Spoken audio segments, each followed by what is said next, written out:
All right, so I'm going to go ahead and start recording section 2.4. And this is all about the derivative. So 2.4, we're talking about the derivative.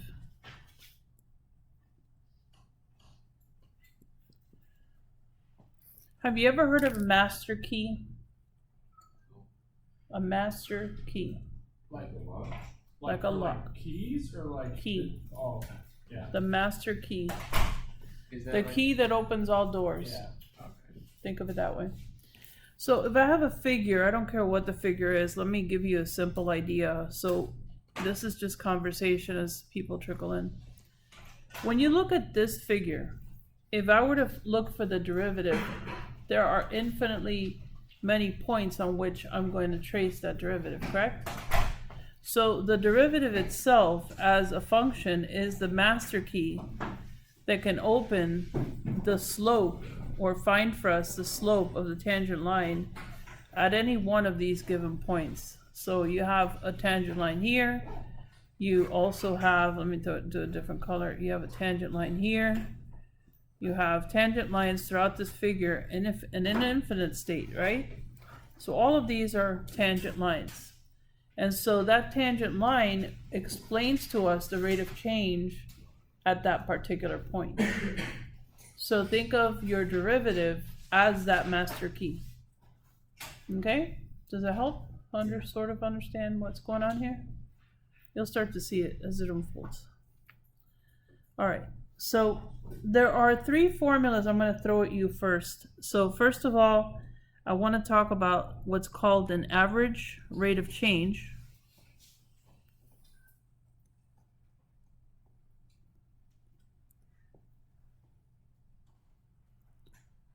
And the reason I'm going to do this way is because there are multiple examples of formulas that we're going to use here, and they almost start to look the same, but they're not. So you're going to see this minor differences. So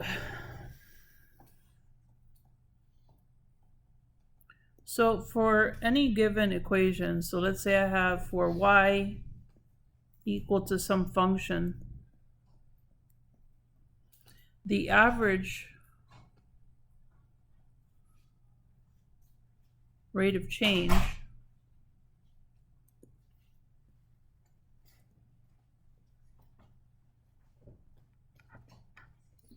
from x equal to a to x equal to a plus h is given as the formula where you have f of a plus h minus f of a, and all of this is over a plus h minus a, and we often refer to this as the f of a plus h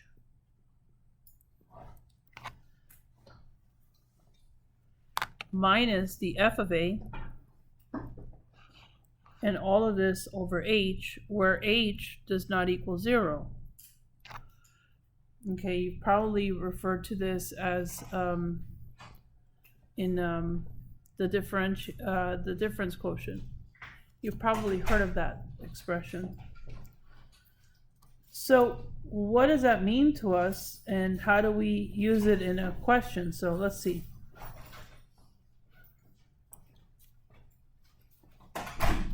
If I said to you, as an example, let me see. So we're looking at rate of change. Let's use this example. If you're on a road trip, if you pass a mile marker,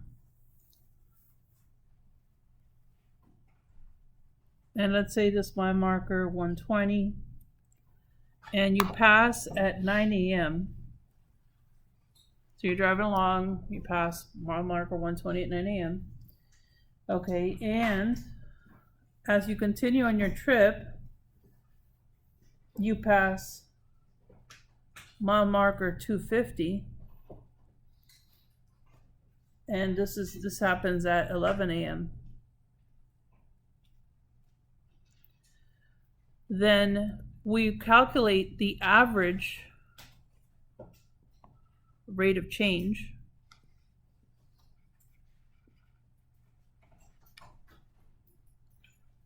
as the following. You would say in this case, and I want you to focus on the formula there, you would start with 250 minus 120 over 11 minus 9.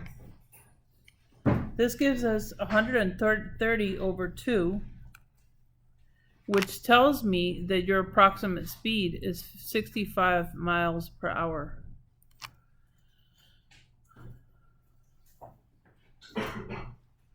Easy? Yeah. Pretty basic question, I would think, right? So that's the connection between this and this. That's a sample question. I have another one for you, so let's talk about that one. Tell me when you're ready. Give me a thumbs up or anything, whatever works. And I am recording this, so you'll have a recording. All right. So the next one, are you ready? Is there anybody not ready? Tell me now. You need a minute? No worries.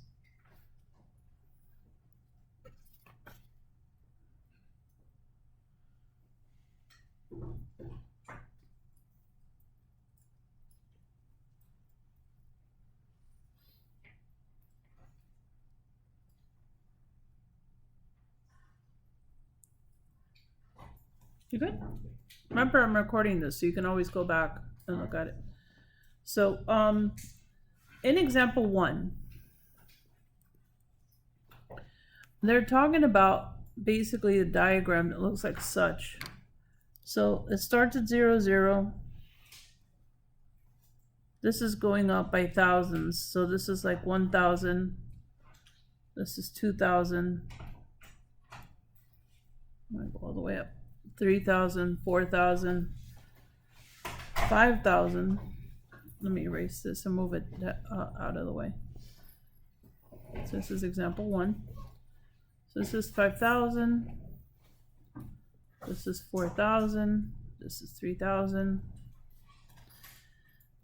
And along the bottom, the midpoint here is about 500, and this ends at 1,000.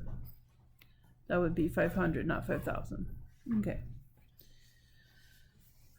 There are some significant points that they mark on this graph, so I'm going to draw it for you. One of them is at where x is 100. So let's see, 1, 2, 3, 4. So x is 100. This would be 100, 200, 300, 400. All right, and so we're at about 1,800. So let's say 1,800 is about here. So I'm marking that point right there. So this coordinate point right here is where x is 100. This is 1,800.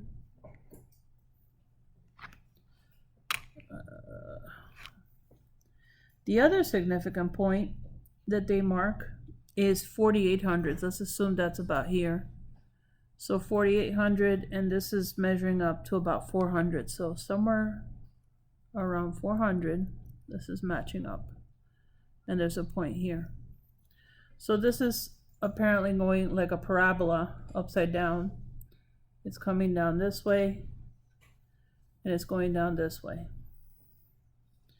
And so they give you a function, a revenue function that this graph represents, that's called 20x minus 0.02 x squared. Do you have a question?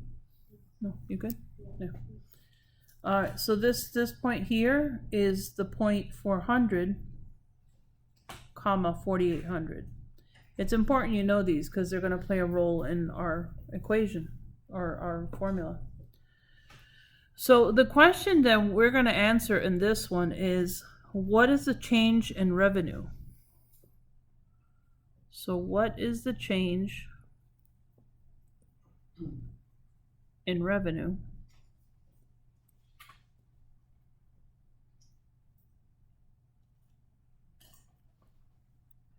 if production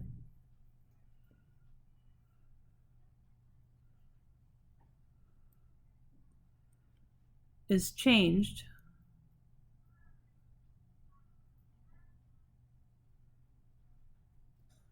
from 100 planters? Apparently they're making planters, so this is going from 100 to 200 or to 400 planters. So they're going to increase production. That's the question. And so to answer this question, you're simply going to throw in the value here, where we are going to say R of 400 as an equation minus R of 100.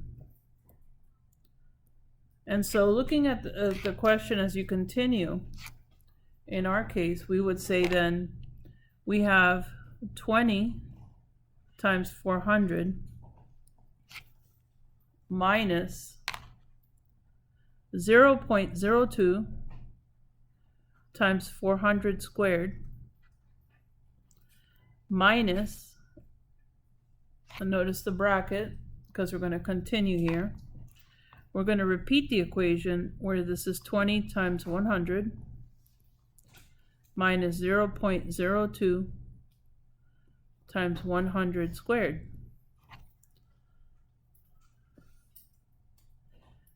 And our numbers here, I would do order of operations. So I would do this first, multiply that times this, and then I would find out what this value is and subtract it, which mathematically this comes to 4,800 minus 1,800. So you at least have the values of each respectively. And so that number in this case is 3,000, right? So our answer to this question is an increase in production from 100 to 400 planters means that we will have an increase of $3,000 in revenue. Make more, make more.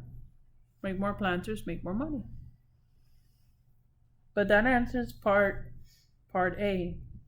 In part B, they're asking us, and I want you to pay attention to this one, they want us to find the average rate of change. The average rate of change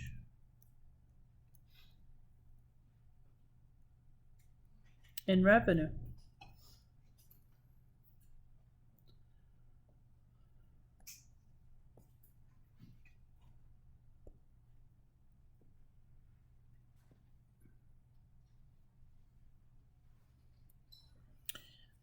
So what we're going to do is we're going to look for R of 400 minus R of 100, right? Because that's our function, over 400 minus 100. And as we know, this results in 3,000 for the numerator over 300. So the average rate of change is $10. So in other words, we're going to make $10 more per planter if we increase from 100 to 400 planters. So if you notice, that all ties back to that first equation, which I'm going to take you back here. We started right here.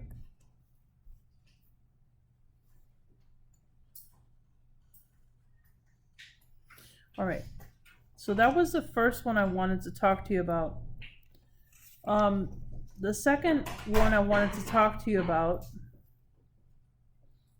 actually, yeah, I do want to talk to you about the actual new equation, but we can tie that in. Let me show you example 2, and see if that helps marinate this. Any questions on this one, or is it making sense? Do you notice the coordinates here? How these played a role? Yes. Do you guys remember the slope formula? Yeah. Right, 'cause Very it's similar, something- isn't it? Because you're doing 4800 minus 1800, aren't you? Isn't it the same thing as the equation? Here's for 4800 minus 1800. So that gives you the numerator with the change in y, right? Over the change in x, which is, as we discussed down here, 400 minus 100, right? So there is a little bit of a connection to that. All right, just a different application. So here's example 2. Example 2, we're going to talk about velocity.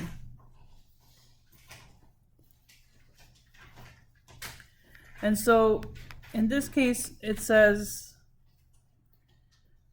they're looking at a diagram. So let's say this is the Eiffel Tower, and there's some diagram that looks like this, like the Eiffel Tower. Here's the ground.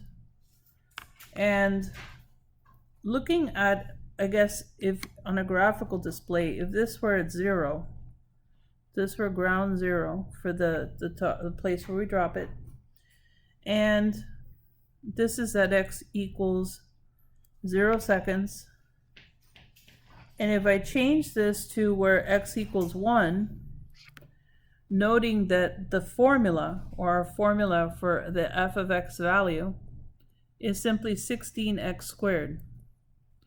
So at 0, that's 0. At 1, that's 16. So that this next point is a 16. Does that make sense? Why? Yeah. If x is 1, y is 16. And if I continue further down as this ball drops, let's say this is the next position, I'm looking at x is 2. At x is 2, this position is 64, or 64 feet. Is that connecting for you? So we're just basically substituting. So if I have f of x is equal to 16x squared, I'm then looking at f of 0, which is 16 times 0 squared, which makes it all 0, right? So this is 0 here. If I'm f of 1, then this is simply 16 times 1 squared. Are you with me? Okay. And same thing for the second one. I've got f of 2, then this is simply 16 times 2 squared, which is 64. 64, this is 16. I said this was 0. All right. So in their question, they're asking us what happens when x is 3. What do you think the answer is? So f of 3, we're looking at 16 times 3 squared, which becomes 144 feet. So as this is dropping, I mean, not drawn to scale, obviously, but... So that's what they're asking us to do. We're looking at the positive direction down, based on the seconds as we wait. So for part A, in the question, this question is very intensive. Let's see, I'm on page 2. There's only 5 examples in this particular. So here's example, keeping that in mind, here's part A of this example. So part A says find the average velocity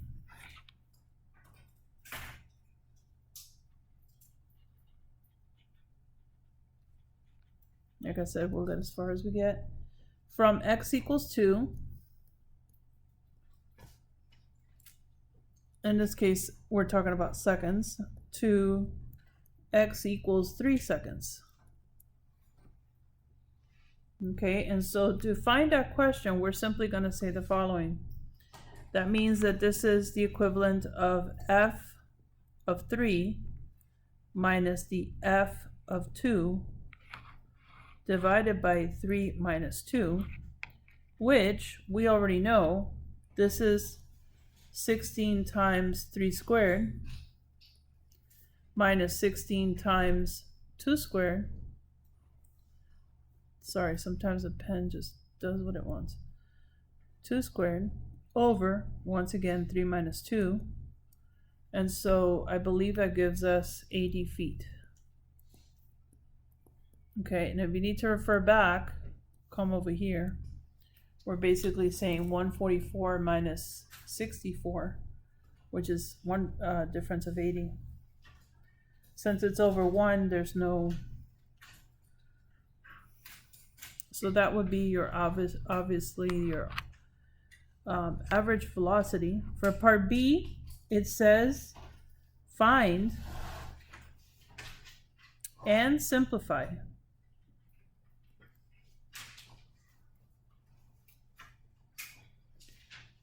The average velocity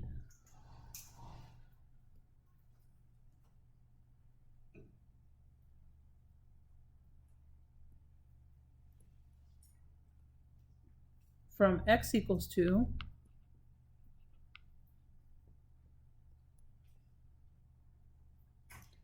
to x equals 2 plus h seconds, where h is never equal to 0. Okay. You're ready for this one.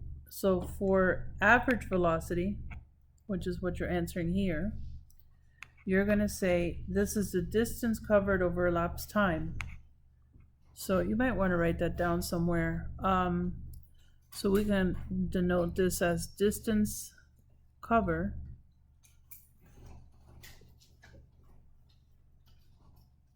over, all of this over elapsed time.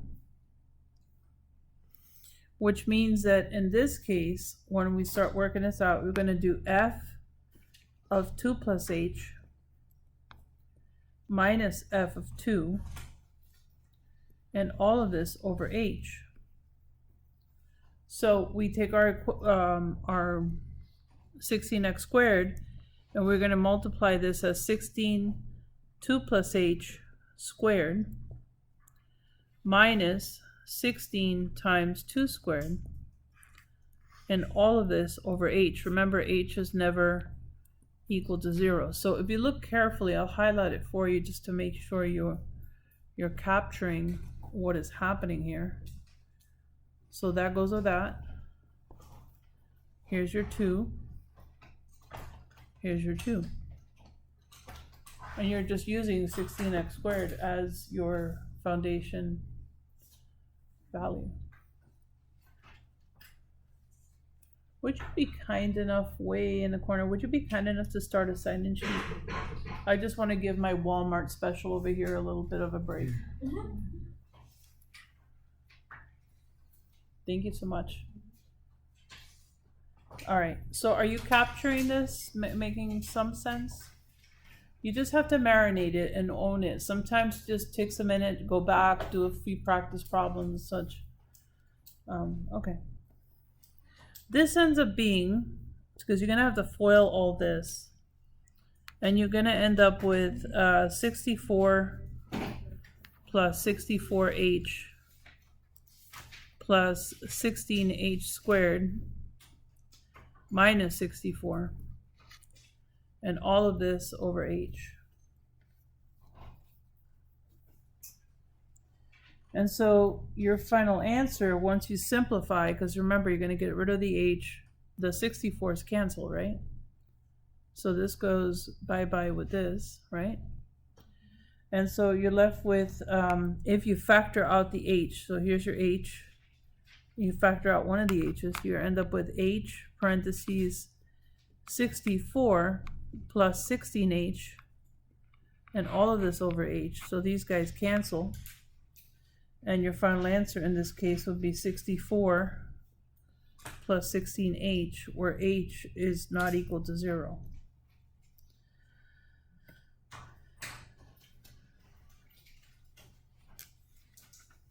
Do the math. If h is 1, we're back to 80. That's a connection. If h is equal to 1, then this is all equal to 80. So it's understanding the verbiage with the application. So make a connection. And so in part C of this question, there's another part you need to pay attention to here. In part C, they want us to find, well, actually, let me write this out with find. So find the limit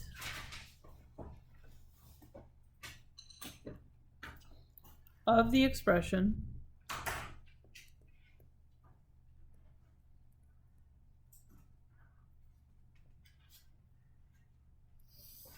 from part B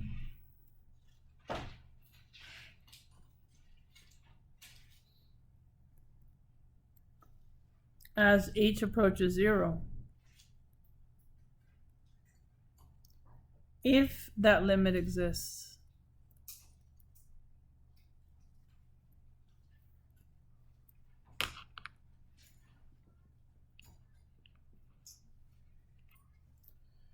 And then part D, which really connects, so I'm just going to write both down quickly. Part D, discuss possible interpretations. So I'm just going to put here interpretations.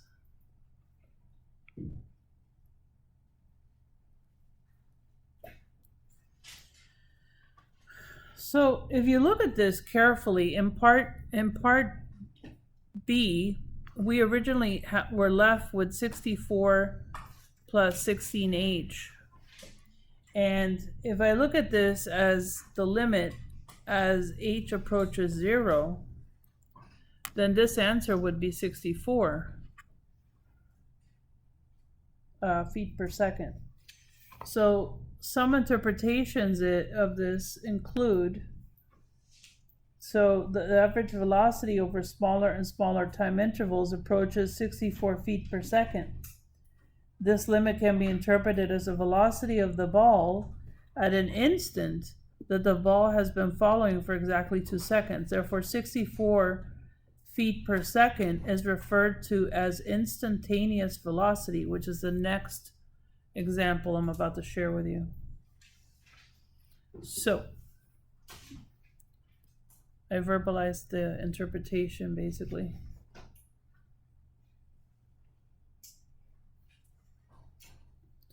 Let's take a look at instantaneous rate of change.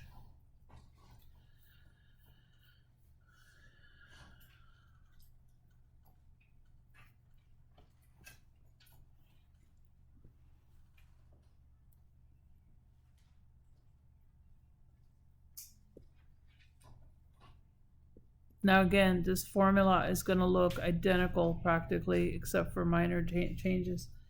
So in this case, instantaneous rate of change, you're looking at the limit as x approaches 0, given the function f of a plus h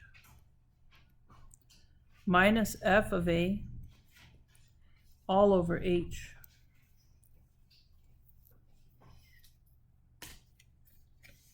This is also sometimes termed as velocity.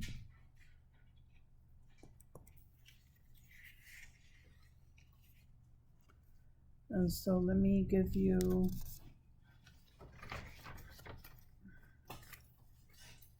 an example to take with you. We're in this particular instance, we're also going to talk about the secant line, because the secant line is part of this concept. And so if I were to draw for you a secant line, so here's an XY grid, and let's say hypothetically I'm marking this as A and this as A plus H, where the change between here and here is H. Does that make sense? Yeah.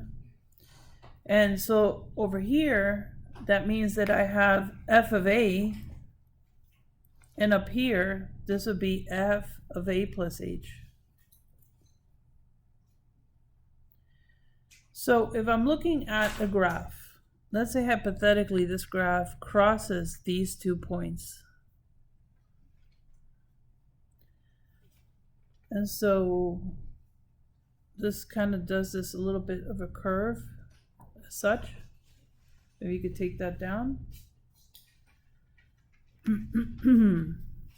So this being the point AF of A. And if I had a secant line, by a secant line I mean a line that's going to literally just intercept both of these. It's horrible. So let's say this is one point, this is the other point. Everybody sign in? Yeah.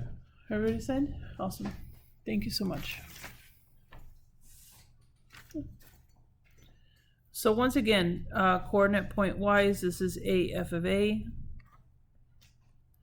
And this is A plus H, comma, F of A plus H. So the secant line that you see in the green is the equivalent in formula, as you look at it, as you look at y2 minus y1 over x2 minus x1 in a typical slope, which also converts to f of A plus H minus f of A, and this is over A plus H minus A. If you notice in the denominator, the A's cancel, don't they? You have a negative A and a positive A. So your final conclusion here is this is f of A plus H as a value minus f of A, and this is all over H. So that's just proving where this formula comes from.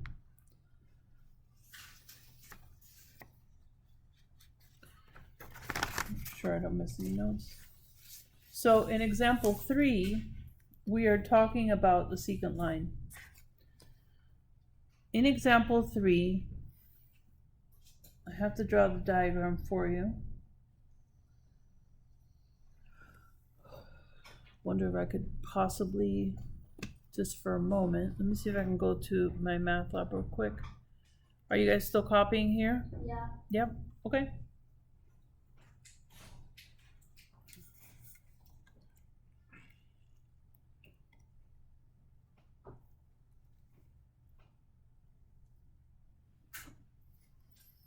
I guess I could draw that.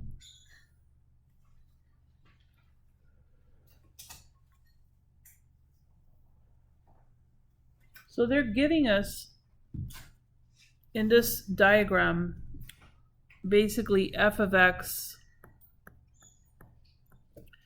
is equal to x squared, which we know is a parabola, right? So we know for sure it's a parabola at its origin. Let me see if I can, like I said, pull it up on the book, from the book on my math lab. I assume we're done copying? If you need it back, just let me know, I'll put it back. So here is, let me see if I could pull it up on the book. Page 134.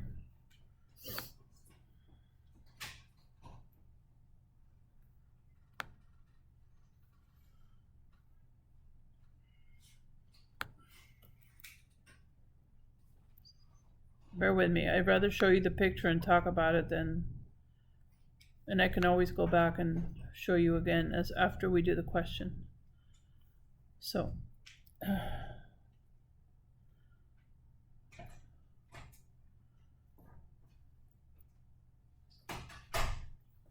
all right. We're in section 224, and I want page 134, I think. Okay.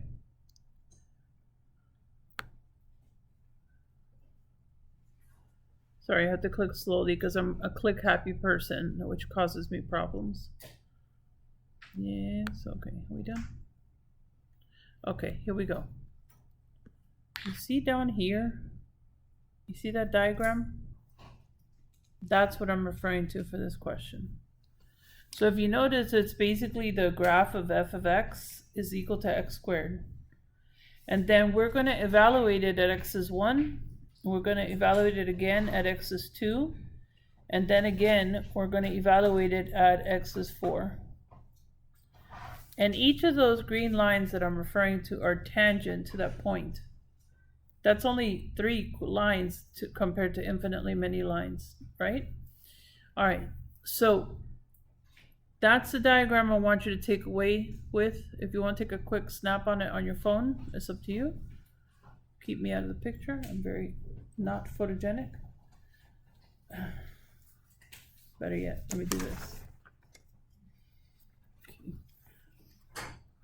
All right, so that at least you have that for point of reference, I hope.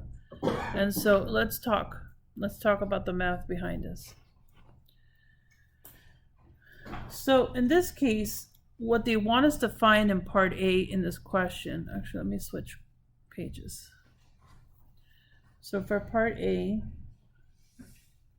they want to find the slope of the secant line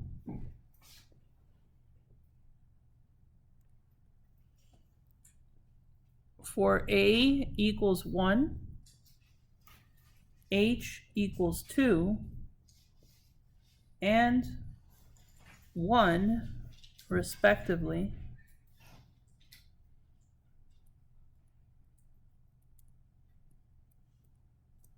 and they want us to graph it, obviously.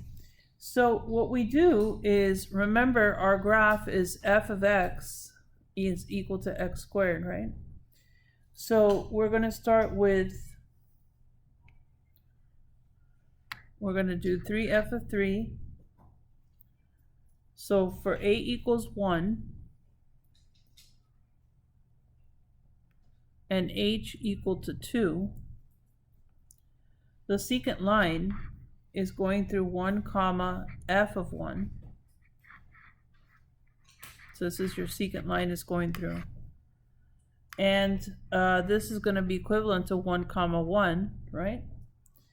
And for 3,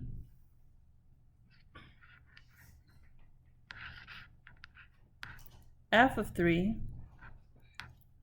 this is going to be equivalent to, remember this is x squared, so this will be 3 comma 9. So I'm looking at these 2 points with interest right here and right here. All right. And so when I use the formula, the slope itself, to find that slope, this is going to be equivalent to f of 1 plus 2 minus f of 1,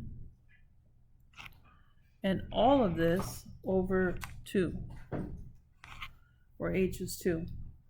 So this is equivalent to, in essence, 9 minus 1, or 3 squared minus 1 squared over 2, which is going to equal 4.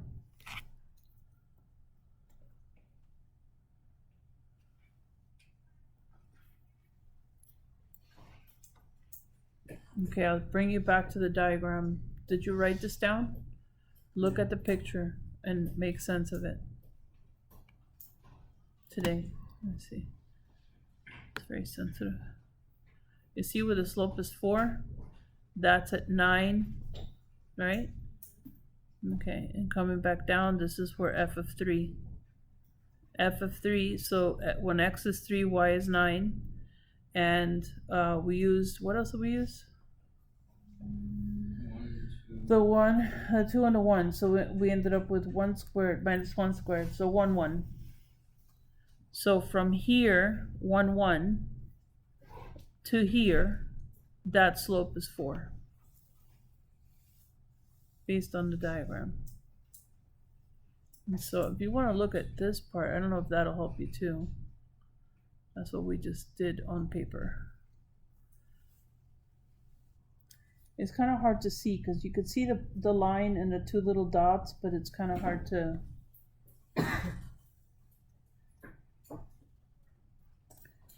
Okay. Making notes? Is it marinating? Yeah. All right, let's look at the next question.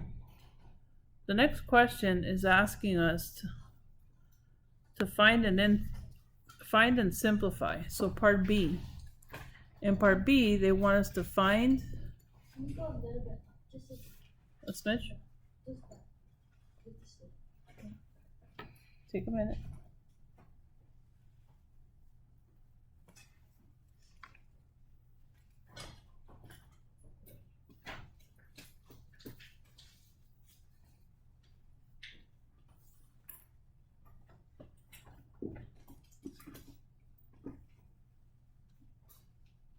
Okay, you ready?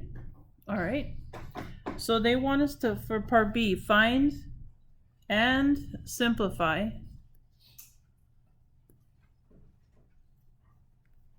the slope of the secant line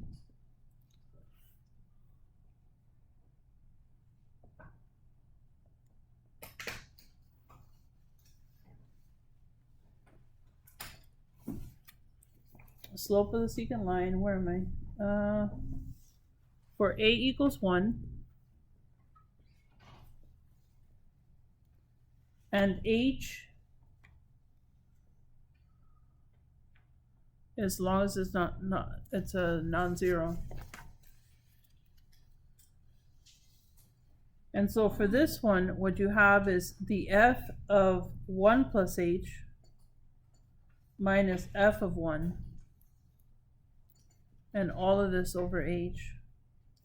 If we apply the fact that this is f of x is equal to x squared, and we apply that to this, we end up with 1 plus h squared minus 1 squared all over h. So we FOIL, we get 1 plus 2h plus h squared minus 1 all over h. That's just factoring, right? And then the 1's cancel. You factor out an h. So you have h times 2 plus h, and all of this over h. H is cancelled, leaving you 2 plus h, where h is a non-zero. And that's all they want us to do. If we were substituting in a value, say of 1, then this would actually be a value of 3, and so on. And so for part C in this question, this ties together, so I'm going to pinch it. Part C is asking us find the limit of the expression. Find the limit of the expression. So if I'm getting close to 0, if I get close to 0, that expression will eventually read as the limit as h approaches 0, given 2 plus h is simply 2. That's all you need to know for that.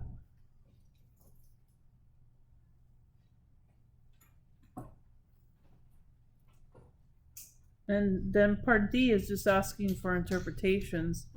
And you can simply see that as values of h change, you simply substitute them into each equation, and that slope will be altered.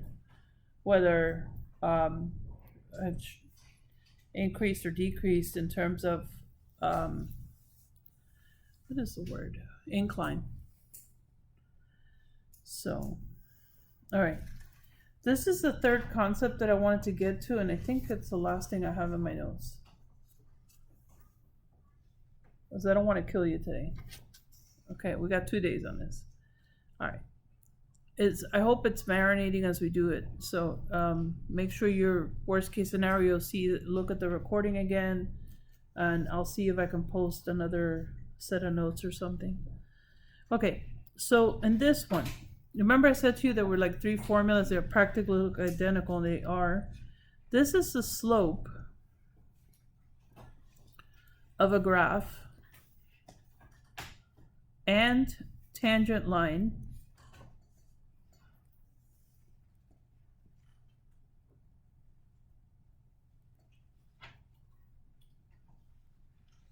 and they're giving you, in this case,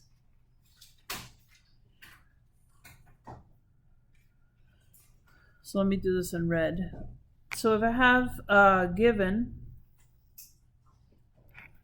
where y equals obviously the function f of x, the slope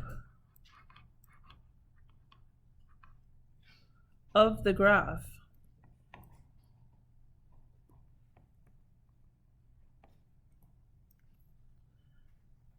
at the point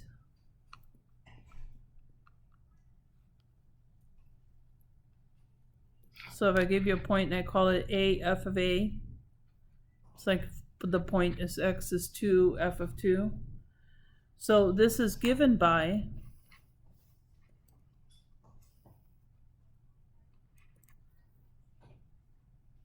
in this case the limit as h approaches 0 given f of a plus h minus f of a all over h, provided the limit exists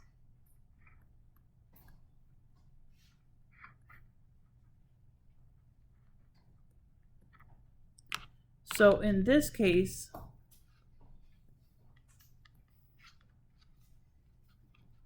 the tangent line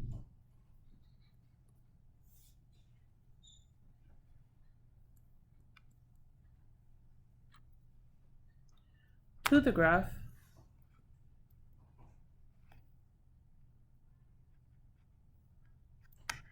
is the line through a f of a with slope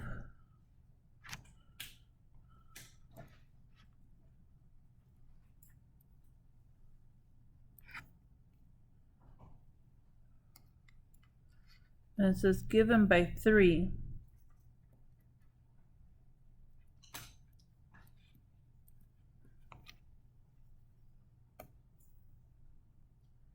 I'm assuming they're referring to the theorem. This is what I think. So let's take a look. Oh, example 3. That's what it is. This would be example 3. That's the one that we just did.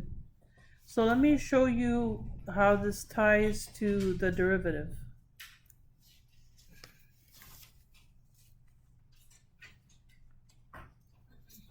So I think I already did this. Okay. So the derivative itself, are you still writing? Anybody need more time? Okay. So this ties directly to this, which is the derivative itself.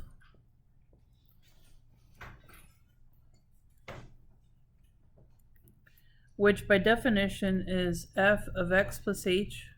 You have to have seen this in algebra, MAC 1105, the difference quotient. Remember that? They started grooming you for that at that point. The derivative, which is denoted by f prime.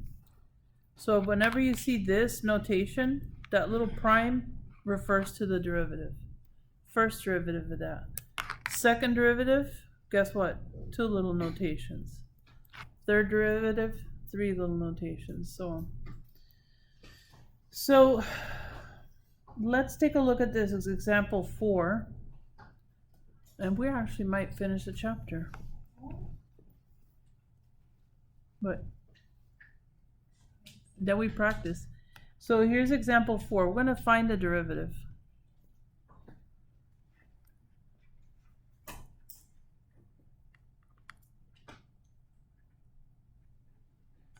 Okay.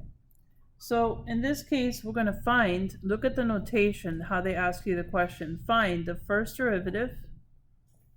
See the notation? The little prime.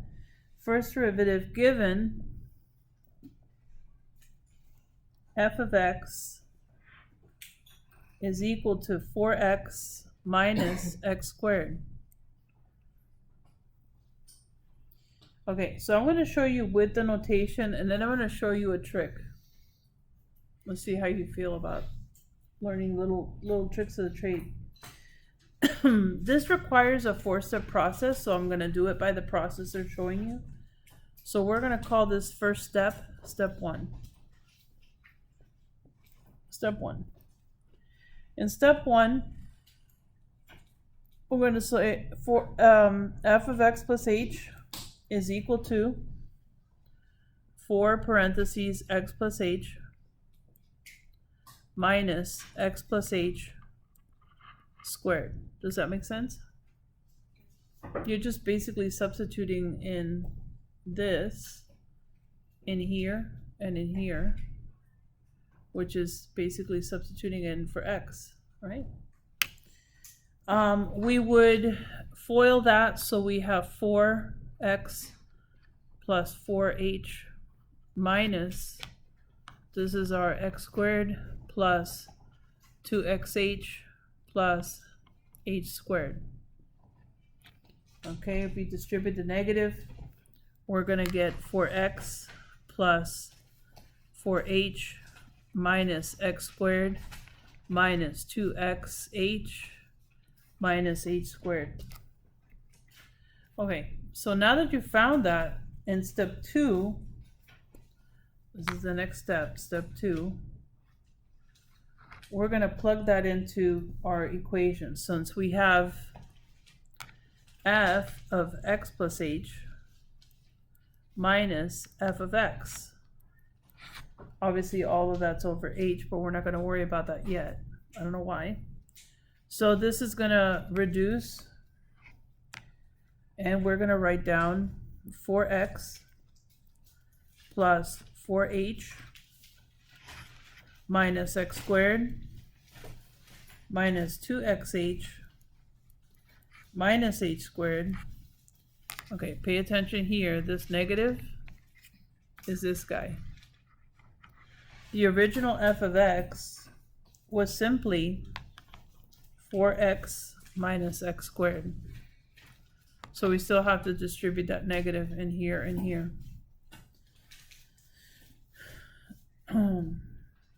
If you simplify this, and here, let me do that now. This is going to become minus 4x and then plus x squared. So what happens? This cancels with this. Positive 4x cancels with negative 4x. And you should be left with, at this point, what you are with 4h minus 2xh minus h squared. So I kind of don't like this 4-step process. I'm just showing you what this book is doing. At this 4th step, all we're going to do is we're going to say, okay, we have... Sure. How far? There? Down. More? No. That's the thing. Stop. Say one. That's the thing. It's okay, I just heard it down. So in the next step, we're going to literally put this over h.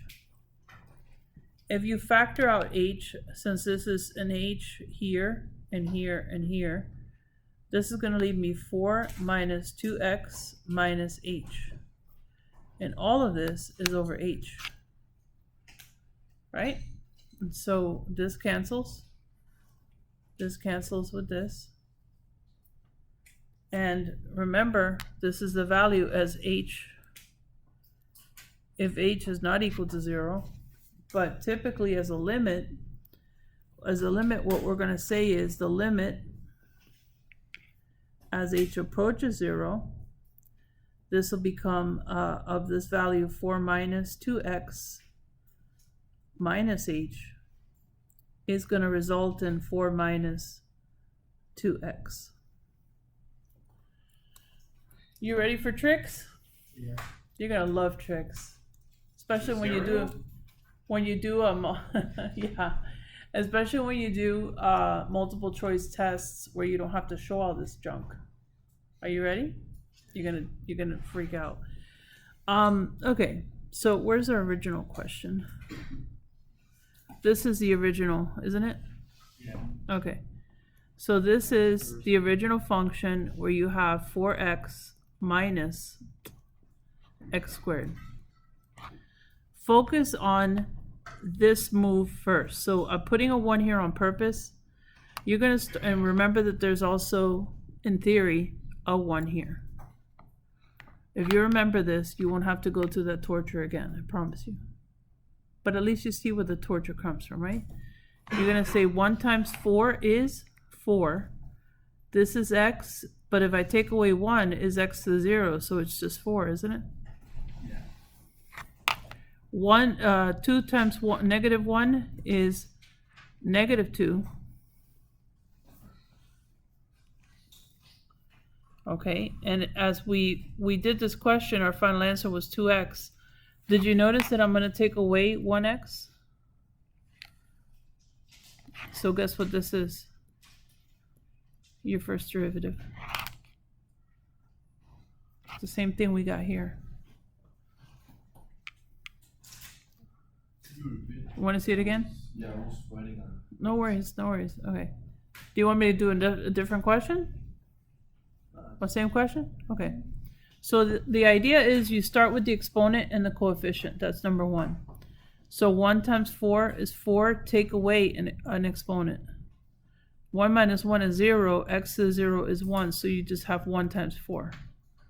On the second part, you have 2 times negative 1, which is negative 2. I take away 1 here. I'm left with x to the 1 power. That's my first derivative. You want to try one more? I think you should, because this way you can always check whether or not you're on the right track on these questions. Is that the step 3? Or That is step Barrazzo. That is, I really don't like step 4, and I just think it's, step 4 is actually right here, by the way. This is step 4 in your, this is how this comes about. But I'm showing you how to check, worst case. And if you were ever in my algebra MAC 1105, you should know how to do this already. All right, so let's say hypothetically, as an example, they give me f of x is equal to 3x to the 5th minus 6x to the 2nd. Find for me the first derivative.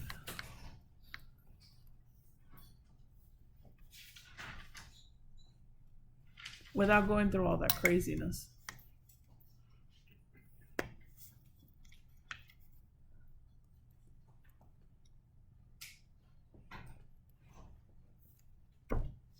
Is that what you got? Yeah. Okay, get ready, because I'm going to blow your lids. How do you find the second derivative? Oh.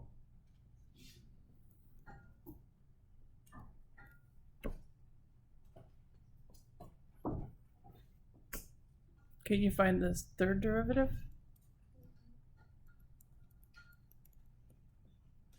You can go on for 5. Hmm? Nothing. Or you could do that. 360x? Huh? What? 360x? For that? Where are you? Never mind, I'm lost. Okay, where are you? Tell me, did you do the first? 180. 3 times 60? Remember, it's always this times this. Then take away 1. And this is x to the 0, in theory. 0 times 12 is 0, so it zaps out.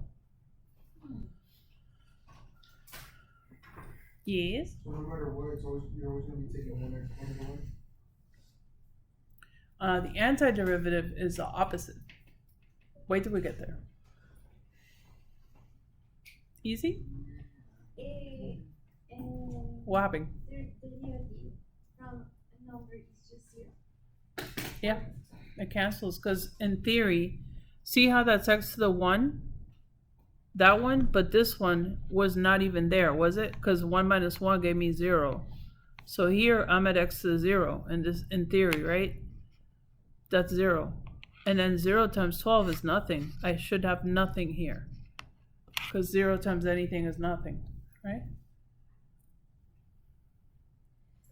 So you have just learned to not torture yourselves in 4 steps. So I expect 100 on that one. But they do list the 4 steps. They're so nice. Okay, I have one more example and we are done with this chapter. I lie. No, I'm lying. There's more. We could stop here if you like. There's only 3 more examples. He's like, please stop. So, I'm good if you're good. Please catch up on the homework. A lot of you are really behind. Some of you are doing great, by the way. Some of you are 100%, all 3 sections.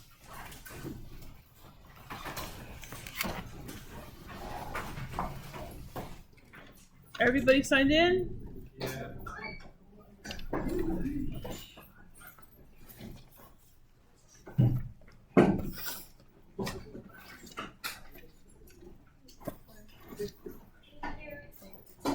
Bye, have a good day. I'll see you next week. That sounds boring to me. You too.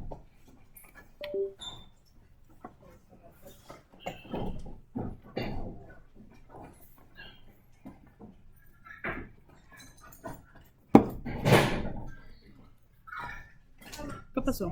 Is there a way to study the quizzes after they close? I can open them after. Okay, because I just want, because you said that the quizzes, the test is built upon the quiz. Homework, yeah, homework builds quizzes, quizzes build tests. Okay, and also if I go into the homework and like try to redo questions to practice, 99 attempts. it won't affect my score that's already in D2L? 99 attempts. Okay.